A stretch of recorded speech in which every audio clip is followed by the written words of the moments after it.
क्या आपको लगता है कि आपकी खुशियों पर किसी की बुरी नजर लग गई है? कभी कभी अचानक सब कुछ बिगड़ने लगता है और हमें समझ नहीं आता क्यों।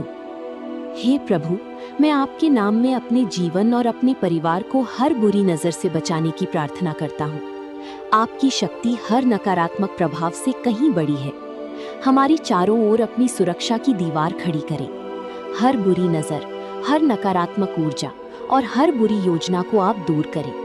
हमें अपने प्रकाश और सुरक्षा में रखें। अगर आप खुद को सुरक्षित महसूस करना चाहते हैं तो कमेंट में लिखें, मैं सुरक्षित हूँ, और इस प्रार्थना को रोज सुनें।